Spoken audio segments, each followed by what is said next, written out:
This is Outcast Motorsports Unlimited.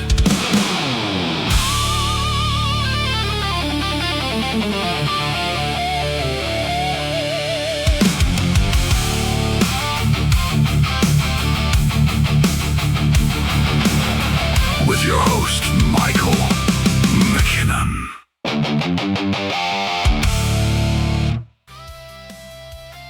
Welcome in, everybody. Our first edition of Outcast Unlimited. I'm Mike McKinnon, glad to be with you. See a little highlights from Daytona up on the screen there. Got all of our sponsors down at the bottom. And this week, since it's week 3 and we're getting in a little late, we'll try to recap what happened at Five Flags Speedway. We're also going to have interviews with Kyle Franklin, Eric Johnson, and Adam Keene. So, big show on tap right here. So, before we really get into it, make sure to subscribe, like, make sure to comment. The main thing we want is we want this to be interactive. Now, this is being recorded, so it's going to be interactive a week later. But if you have questions, it doesn't even matter. If it's, hey, what happened to your teeth, Mike? Well, there's a good story behind that. I'll tell you the story. I just don't want to right now. So leave your questions, leave your comments as you're watching this. We're going to do the best we can to recap week 3, show you the standings, bring you some interviews, and then we're going to try to take a tour of what's going to happen next week. So here we go. This week we went to Five Flags Speedway down in Pensacola.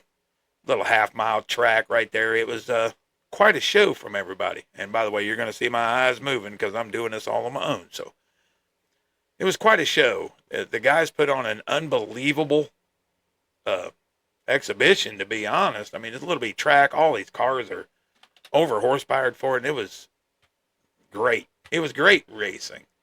But if you didn't get to see it, we got a couple clips there. I'm going to show you the ending of each race. You can get a full field rundown. And then after that, we'll move on. We'll do some interviews. We'll check some standings. It should be all good to go. So without further ado, we're going to bring you the finish of the Gen 6 race where we're going to find Ian Montrose up front, but he's on a tire disadvantage. You got Tibbs behind him. He's got Dalton Hall there. We got several guys in the mix. So you just have to wait and see how it finished if you didn't watch the race. Capitalize on this thing, or is Montrose going to pull out the victory? Yeah, it's the same thing. He just got to get away and hope. Oh, here we go. Pace car's in. Green flag in the air. Good start. Good start from Montrose. Robert Tibbs got to dive it in. I mean, Robert Tibbs has got to get the throttle down right now. He did. Tibbs going to be battling on the outside. Here's the white flag. Comes out. Come on, Tibbs. Let's go, boy. Good corner out of Montrose with the old shoes for sure. Come on, Tibbs to the outside right now. Up. Dalton Hall on the bottom. It's going to be a 3-wide battle as they come in here. 2 wide now. Oh, Montrose! It's going to be Dalton Hall with the victory. Did Christopher Jones get second? Nope. They gave it to Christopher Tibbs. Jones, I thought Christopher got second. So there's how that finished. 250 laps. We only had 10 cautions for around 54 laps. So it was, I say it every time. I say incredible or something like that. That's what it was. The racing was fantastic. Lead changes. We had guys back to front. And to be honest, Terry Litweiler was probably the fastest man on the track most of the race. Got caught up in a little bit of a situation where he wasn't able to get his laps back after a little bit of contact, and it's such a little track, so he lost a couple laps, not able to get them back. But all in all, congratulations to Dalton Hall. He comes home with the win. He had the new tires. He could have moved both those guys, but he didn't. He was clean and just waited for a mistake. And once he got the mistake, he took full advantage of it. Now, for those of you that do not know where your favorite driver may have finished in the race, I'm going to turn that over to the Black Dad right here, and he's going to show you the full field rundown from Monday's race at Five Flags in the next gen. He would have lost that is by himself. But anyway, folks, that's enough said. I'm going to stop talking about the race, and we're going to get into the finish results here. Dalton Hall led one lap. Yes, one lap tonight, and it is victory lane. My pick for the win tonight came up a little bit short at the start-finish line. Robert Tibbs taking home the second spot. Christopher Jones, one heck of a finish here with Keystone Kingpin Racing finishing in third. Kel Peterson in fourth. Montrose falling back to fifth. Jacob Answorth in sixth with Eric Johnson seventh. Brian Welchel eighth. Charles Wilson ninth. Matt Markland in 10th. Rob Hamilton finishing up 11th place. Tim Boyce falling back to 12th. Jeff Trapasso 13th. Sean Rother 14th. Drew Calvert 15th. David K. Force in 16th. John Kelly 17th. Ben Dalton in 18th. Steve Giverson 19th. And David Vodka finishing in the 20th spot. Matt Markland with the pole position. Dalton Hall fastest lap 16.475. Montrose led the most laps tonight, 175 of the 256. Jacob Answorth with the Hard Charger Award, up 19 spots from where he started. 10 cautions for 54 laps and 6 green flag lead changes by 6 different drivers. And there you have it. That's what we had for the situation for that race. It was a great race. As we said, Montrose dominant, tried to drive away. Late caution, a little tire strategy got him, but all in all, really good race for him. So next up was Tuesday night, trucks. And we saw several guys, lead changes, fast guys starting in the front, going to the back. And for that finish, we're also going to go back here. But we saw Brandon Brock, he took the pole. He had the EOL. The situation with that, if you're top 3 in a point, you got to fall back. Him and Eric Johnson fell back. And then they started to make their way to the front. Now, by the end of the caution period, they were there.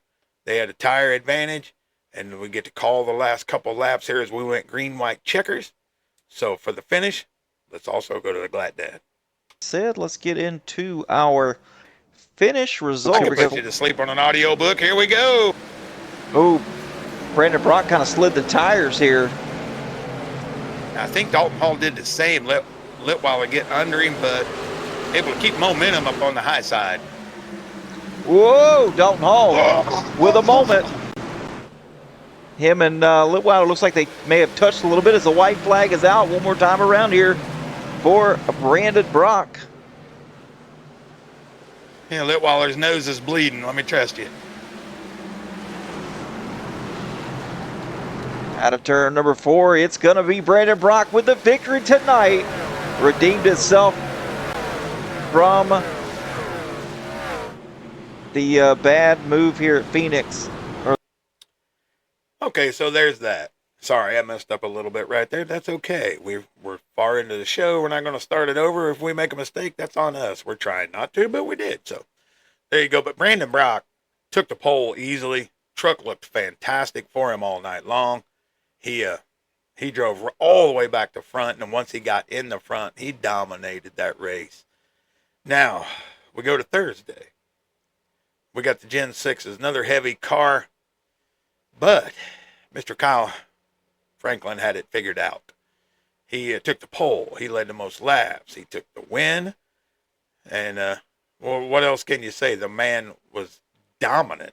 So there's that. Now, before we go to the highlights of that, I'm going to show you that in a minute. We do have a little bit of news to pass out. So here we go. And now the news that's not really news, but sort of news.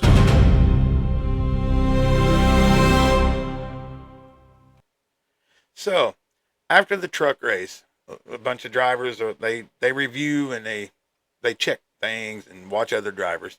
And what we found out is the driver of the 25, James Greeny, who was in the top 10 in points, had done something in the race I'm not aware of, but something according to the admins of the race. So he received a 2-race suspension. He will be back at Richmond. And it is my personal knowledge that he is working on whatever the issue might have been. I'm not real sure what it was. I'm not one to judge on that. I just know the admins decided that was going to be the move. So for 2 weeks, he gets to work on his craft, get a little better, which is what this league is about. So it's not the worst thing that could ever happen. But being that he was already in the top 10 of points, it's going to really, really hurt him. So that's the news that's not really news, but kind of news. So there you go. Now what we're going to do is we're going to watch the ending of the Gen 6 race, and you'll be able to see how dominant Mr. Kyle Franklin was before we talk to him a little bit later in the show. So here you go. Back to the Glad Dad and the ending of the Gen 6 race at Five Flags. Kyle Franklin is really good on short tracks. And it really helped him out not being up inside the top 3 in the points to get an EOL, because his luck is not worth anything these days. But he was able to start up front. He started on the pole, finished on the pole. Well, we'll say finished on the pole. 5 laps to go here.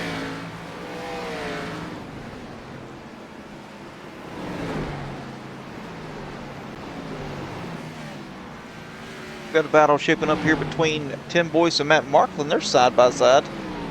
This is for the 10th spot. So will it be Boyce or will it be Marklin? Oh, Marklin loose out of the exit of 4. Boyce up high.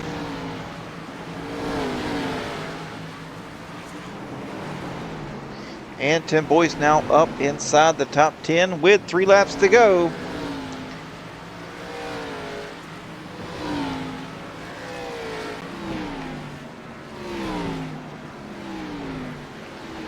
Absolutely there, Jeremy. We do have a Discord.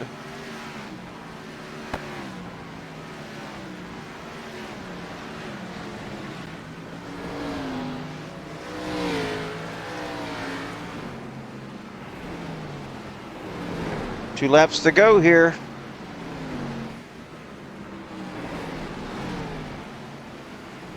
White flag in the air.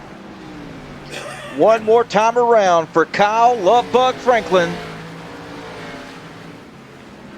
Let's go, Lovebug.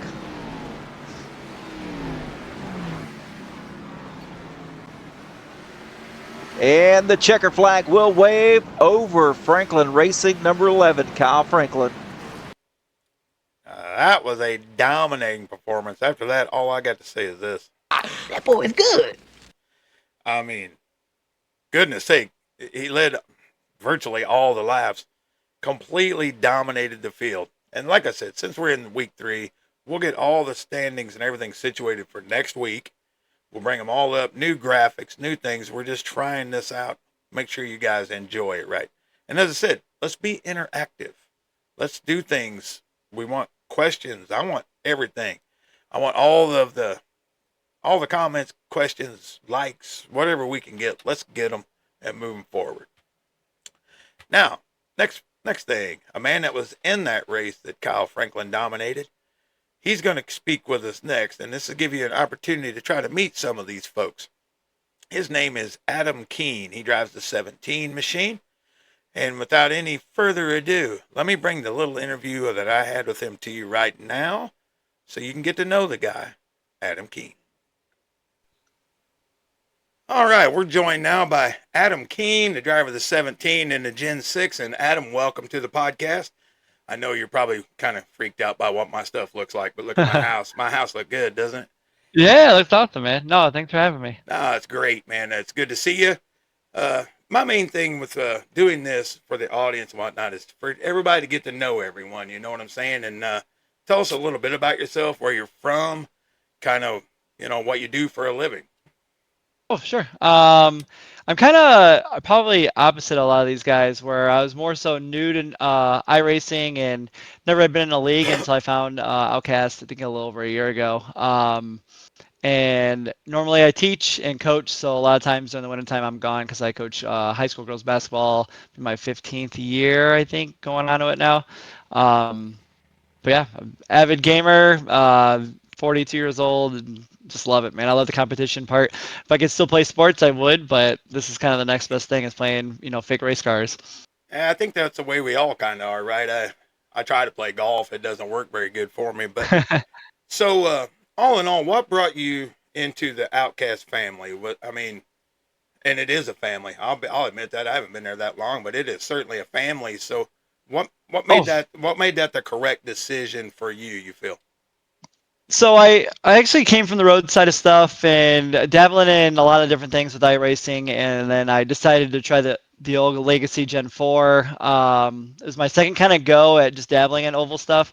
Liked it and randomly got a message from Eric, and I was kind of interested in doing league stuff. I was actually kind of looking more for road stuff, but I saw that. I was like, you know what, let's give this a try. If it works out, it works out. I still remember my first race. I think I got second in qualifying and blew my tires out right away. Had no idea how to handle that stuff. And like the guys were super helpful, and the competitive part of me was just wanting to learn and absorb everything I could from all these guys. And how welcoming they were into teaching and helping everyone out. I thought was awesome. Obviously you're worried about leagues and how the egos of guys could be in these situations. And I mean, this was just open arms, pretty much everyone exactly the same, just wanting good, clean racing and just learn and grow and have a good time, man. It's like our bowling league. It's just fake race cars. Well, that's true, and the beer costs a little less at home, right? I mean, that's a Right, exactly. little bit better. But I've enjoyed what I've watched with you guys. Now, your experience last night, I was blown away that 4 cautions at Five Flag Speedway. That blew my mind. Can you explain to everyone? I know the trucks were unbelievably hard to drive, but how were the Gen 6 last night?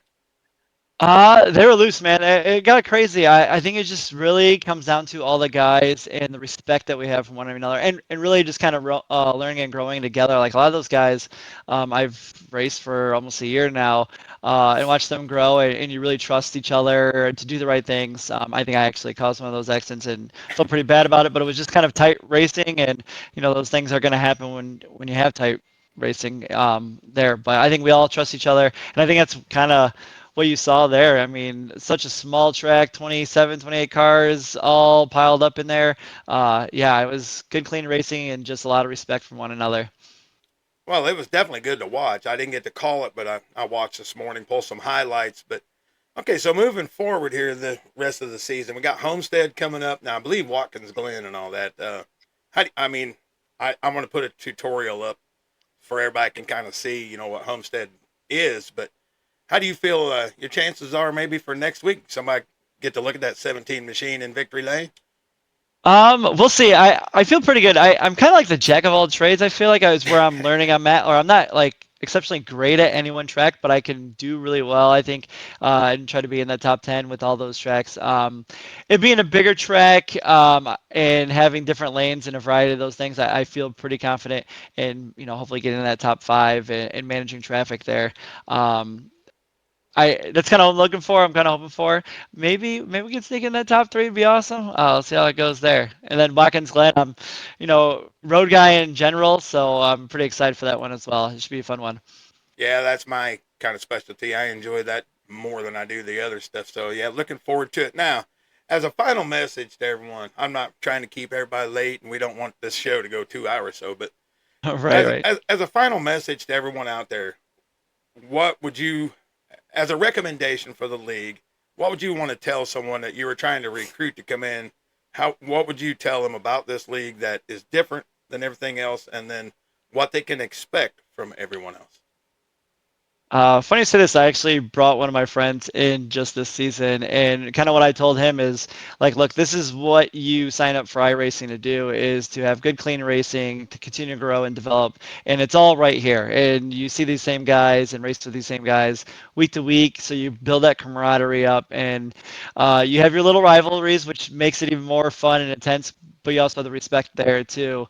Where officials, it's easy to jump in, ignore who you're racing against, do your own thing, be kind of selfish, I guess, in those ways, and then you do it all again, and there's not a whole lot of attachment to it, I guess.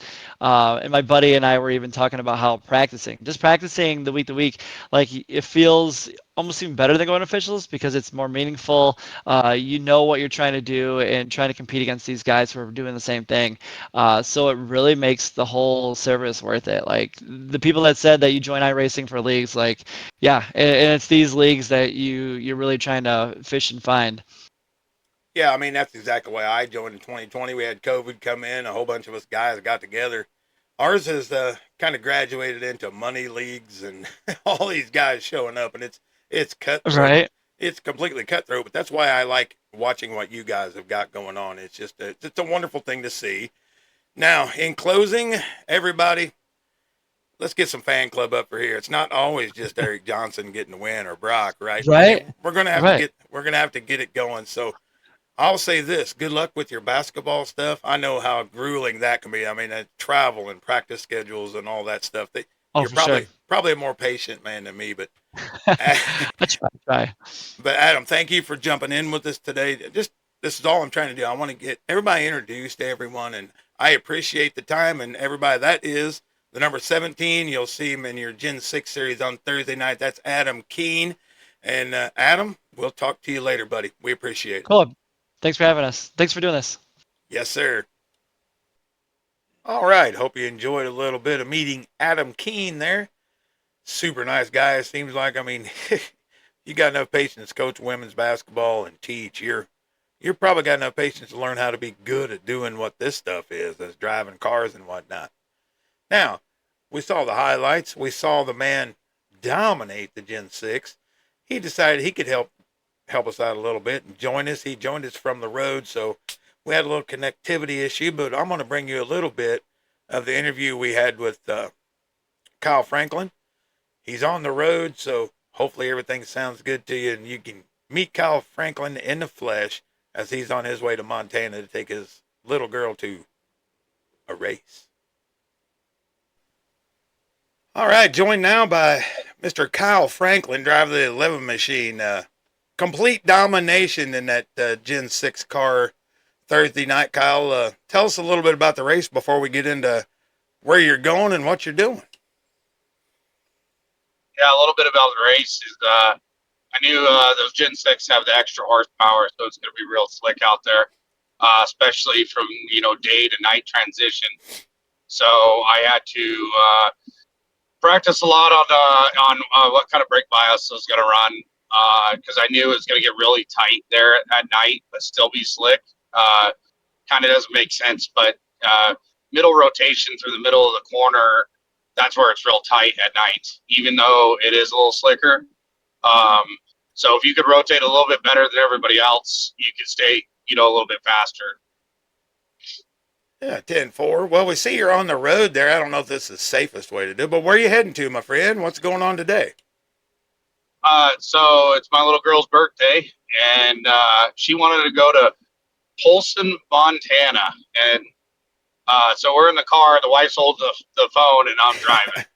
So it's about a 6.5 hour drive where we're at. We're going to what they call the Montana 200. Oh, that sounds fantastic. We'll tell Pit Mom thank you for holding the camera right here. But I'm going to ask you the same thing I asked Adam Keene earlier in the interview. But Kyle, what makes Outcast the place to be for you? Oh, man. There's so much to that. That is definitely a good question. I think it was just, we're a big family. We treat each other with a lot of respect, and we give respect, and you gain respect. In the league. By far, this has been the best league I've ever been in. Second to the Northwest Tour that I was in, but even in that league, it wasn't much of a family. It was still really just competitive only. This league just stands out, on driving styles and the way everybody treats everybody, on and off the track. That's the biggest thing. Yeah, for sure. And, that's the answer that I've been hearing from everyone, which is, as a first broadcast that I'm doing there, that's what we're just trying to relay what it is. We can talk about the race all day, but this is more get to know you, type of deal, right? We all enjoy doing what we're doing. We're having a good time doing it, and that seems to be the number one answer, right? Oh, we might have lost Kyle. And we did lose Kyle, but at some point we'll get it back together and have a little more extensive interview with Kyle. They're traveling. They got little girls' birthdays. I mean, how about that? They're going to the racetrack. Of course they are. Why not? I mean, if you're a racer, you're a racer, right? So with that, what I would like to do, that we'll put 5 flags to bed. And the next upcoming race is Homestead Miami Speedway. Now, wide track, fun track, but just absolutely mauls tires. So what I would like to do, for those of you that don't race, or even those of you that do race, I would like to take you down to Homestead now. Give you a little tutorial about what we expect to see at the race, and then we'll probably come back with Eric Johnson after we do the tutorial. Then we'll finish the show. Hopefully we get some comments again. Come on. Throw the comments down there, and then next week we can talk about what you guys want to know. That's what I want to do. We want to meet folks. We want to hear from everyone. And we're open to whoever would like to interview to give their stories about Outcast. So without further ado, this is where we're going to race next week. Miami Homestead Speedway. We're going to take you there. I'm going to put you right inside of iRacing, what you see, what you do, and to try to hopefully I give you a little tutorial on maybe how these guys will drive. Probably not. It's probably why I don't win a lot. So we'll just have to wait and see. But if you want to save a little tires, you might want to watch what I got. See you in a second. Okay, everybody. Welcome into Homestead Miami Speedway. 1.5 miles, regular 4 turns, all that good stuff. Now, what you're seeing is what we see in iRacing. I just want to give you a little bit of a, kind of a look into the track and what these guys are going to be up against all night. There I am on the pit road. So what I'm going to do is try to explain the track to the folks. I'm in the actual session. This is the setup. This is all the good stuff. So we're going to jump in the truck right now, and then we're going to ease around the track, and I'm going to show you a few things. This is what the guys see when we're in the truck. Now it's going to get real loud, so let me get this mixed down a little bit where it's not so loud in you guys' ear. There you see we're idling, 1180 RPM, so kick it into first. We're going to ease out on the track here. Now what I'm going to do is I'm going to go slow, go real slow for a while. You can hear the engine coming up. Show you some characteristics of this track that the guys are going to have to deal with. I'm going to try to do this every week. This is a very slick part of the track. You want to hit this coming out real hard, right? So I'm going to try to explain a couple things about this track. The sunshine is terrible at this place, so you have to understand that. We kick it up here. Now, most guys, when you watch on TV, they run way up here by the wall. Way up here.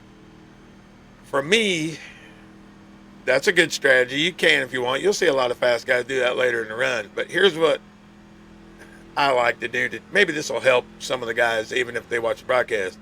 I like to come screaming down through here, and there's a light right there. I let off there. I bring it down to about here. This will get slick off, but this track can do several ways, low or high. Right here, that sign, that's a good spot to get back on the gas. Same thing down here. As the run goes, there's a white line cuts across the track. You should see it right there. That's a really good place to lift as you're losing speed. So these guys have to be cognizant of their brakes and all that. Now what we're going to try to do here, let's get one up to speed, see if we can make a lap. Kind of show you guys what we're talking about. I'm going to be a little down on speed, but I'm going to try it anyway. That light right there, I like to lift there. Bring it down here, a little bit of throttle. Like I said, I'm down on speed. Then you want to smash it, come out to the wall, and back down. So down here, I like the light. Bring it down, run the high. I'm trying to build momentum, right? This will be like your Q lap. Scream it here now. Now we're up to speed. Now I'll let you hear a lap. You'll be able to hear the tires off the gas. No brakes at all. You can brake or you can not brake. Doesn't matter. It'll just hurt your tires a little bit in the long run. Back around. And now we're going for a fast lap or a pass. We're going to want to go lower, enter, roll the center. You can do this all night. All night. You want to stay above that seam if possible. And back out. Now during the race, you'll hear us talk about several things. Several markers. Not the greatest lap ever there. It's a 33.5, but we'll see what the other guys run. That's why I'm sitting here trying to talk to you. But that is Miami Homestead and a driver's view of what the drivers will be seeing. As I said, we'll finish this little bit thing. But you can see how wide this track is. Passing opportunities, momentum opportunities. You can drive it all the way up here if you want. If you want up here, that's fine, but you're going to get loose here and there. But you will get a huge runoff. So this is Miami Homestead. As you see, no crowd here. We still got a week to go, so we're going to get right in here. See if we can do one of these.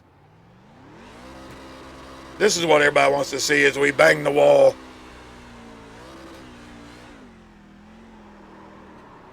Hit the brakes.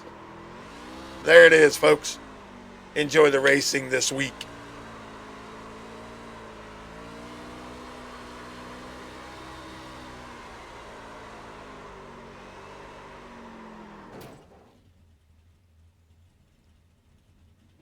That's why I don't get a lot of practice. See you this week, everybody. Quite a burnout, huh? Oh, maybe a little out of the way there. I haven't done one in a long time. That's the problem. I think that's what it is. All right, so that's the track tour. We're all done with that. So what we're waiting on now, we're going to have Eric Johnson join us. He's going to explain to us, his vision of the league, what makes him so good. There is always two trains of thought with Eric, right? It's this. That boy is good. Mm-hmm. Good and terrible. Yeah, there's either one or the two. So I'm interested to see what Eric has to say. Then we'll end it. Hopefully it was good. Please make sure in the comments. Give us tips. I can't do a ton of graphics on what I have, but man, what we got's not too bad. So give us what you want to see, what you would like to hear, who you would like to hear from, and your questions and comments. So without further ado, I'm going to bring in Eric Johnson. We're going to do the interview, and then we will finish the podcast. And I will say I appreciate you all. We'll see you in just a second. All right, joining us now, we got the interview we've waited for all day. We got Eric Johnson on the line. And Eric, I see you're already putting practice in for Homestead, it looks like, my guy. But the main thing I wanted to talk to you about was, what were your ideas on how you wanted to, form a league like this or be an admin in a league like this? What makes this the best way, in your opinion? We've all raced in iRacing leagues, and a lot of them kind of just turn into just a big competition, and people just show up every week just to try to win the race, and that's kind of it. We want to kind of get away from that and build more of a community, like a brotherhood, so that it'll make the racing easier. People respect each other a little bit more, and it'll show in the racecraft. Yeah, that's what has kind of drawn me to you guys, or wanting to do stuff like this. And thank you for allowing me to do this type of thing. Take us through your Five Flag experience. I mean, I don't think you got any wins down there, but you ran real well. The Gen 6 race, that's incredible to me. 4 cautions for that entire night. It's just, let everybody know your experience you had with that little track, because it was certainly a fun call for us. Yeah, Five Flags is one of them fun short tracks. You don't really realize it, but it's got so much character. It's one of the few short tracks that's got some good banking, bumps. It's got some off-camber banking, like we seen at the late exit of turn 4 there. If you get down too low, it'll just pull you to the inside and spin you around. But yeah, what did we have? We had Next Gen on Monday night, and to be honest, the Next Gen felt really good. Until it didn't. That car, once you get on the right rear and try to counter steer it, it likes to flip around. But we kind of just done our same motto. We had EOL, so we're sitting in the back, take our time, especially the first run. We're just kind of watching, learning, keep the car under us, keep the fenders on it. And, those are long races and tough track. Yeah, no question about it. But I mean, like you said, you ran great. That apron got you a little bit in the truck race. I think you had a real opportunity to win that. Oh, that was the Next Gen, yeah. Oh, yeah, okay, yeah, that's right, with Montrose up front at the time, yeah. But that track surprised me. Now we're going to Homestead, and I can see on your track you're working on Homestead already. This is a great thing about the league, everybody. They have a practice session up. It's Friday night. They don't have to be in here. They're in here practicing to make the show better. So I am I'm impressed by you guys so much. Now, when you came to the league or started the league, whatever it was, what is your actual sales pitch to guys? Because once they come in, they're going to find probably they're not the fastest guy. How hard is it to find guys that will take their time to develop and not get taken away by I can't compete, I'm just going to get the heck out of here? What makes it you guys able to do that?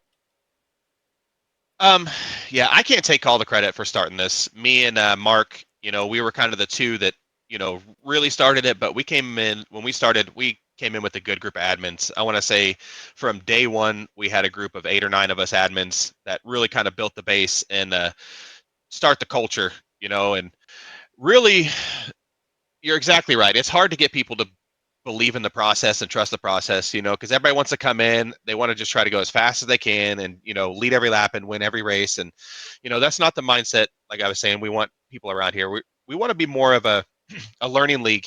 We want people to give back. Anybody that's been on iRacing, it's kind of a secret society. Like not many people are willing to share the little things. I mean, the brake bias, the steering angles, the offset, like people always try to keep a little something close to their chest to keep an advantage. And that's one thing that we don't really do around here. All the fast guys are willing to share and help everybody and try to make everybody better.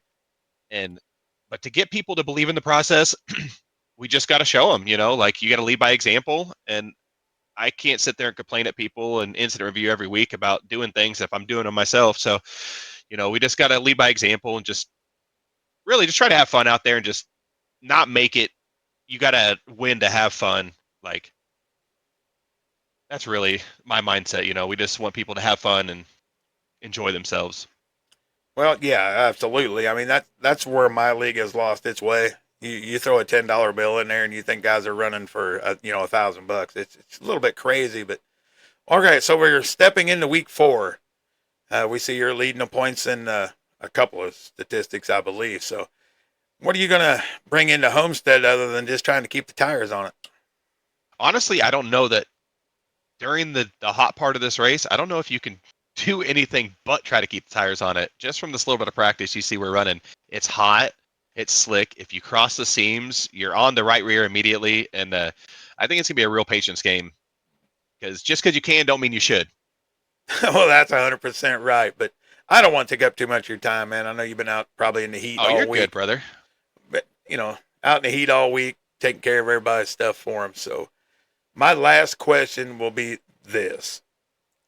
As we help people and we progress, what is the actual, I don't know the exact word, what's the final result of the process that you want to see with drivers? Is it awareness? Is it speed? Is it a little bit of everything? Or are we just trying to teach them the best way to race the tracks? Honestly, I like it when the people come in, they start slow. You learn the awareness. You're watching people around you, learning the people around you, taking your time, tighten up your racecraft, learning how to set up passes through center and exit. And as people learn this stuff and be patient, the speed comes, man. Like the more you just try to work on yourself, you become fast. But if you come out there and you just try to go fast, like immediately, you're going to kind of slow your progress. And really our main goal here is I want to see these guys just get better. We've seen so many people over the last few seasons that come in and they've embraced the grind, they practice, and the results are showing. I mean, we got Charles Wilson, Robert Tibbs, Drew Calvert, Brandon Brock was a guy that when he first came in, he always had speed, but he just didn't have like the full package, and to have late race pace. And now you look at Brandon, like he's a competitor every week. He's tough to beat. And that's really what I want to see is just these guys grow and progress and just improve their own skills. Well, and as we know, that's going to improve the show. That's going to improve the broadcast. That's going to bring more people into the community. They're going to enjoy it more. But I'll tell you what, Eric, I appreciate the time. I'm going to let you get back to your practice center. I don't want you to fall behind none of these guys now. You know how that goes. I know the viewers would hate to see anybody but the 18. So anybody but the 18, that's all right. Our haters are our biggest motivators, and we appreciate everybody that shows up in that Twitch chat because that it's really cool to see all our supporters out there. Oh, yeah, 100%. So I will say good luck. Have you a good week. Be safe out there on what you're doing, and we'll talk to you again soon, bud. Yes, sir. Appreciate you, Mike. Glad to have you on board. You've been a good addition here to the Outcast, and I'm excited to see what you can do. I appreciate it. Just trying to do what I can do.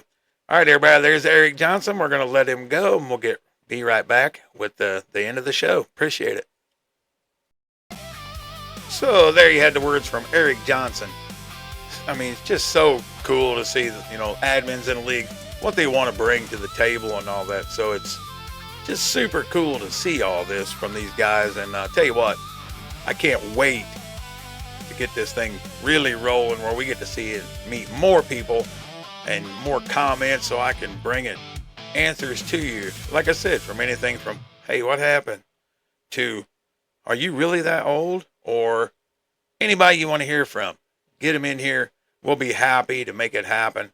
But that's going to end it for our first episode of Outcast Motorsports Unlimited. That'll bring us to the end of the first episode. Next week, we will recap Homestead, Miami Speedway. We'll get some new graphics. We'll update the points. We'll get everybody caught up on everything. And then we'll bring you a few more interviews.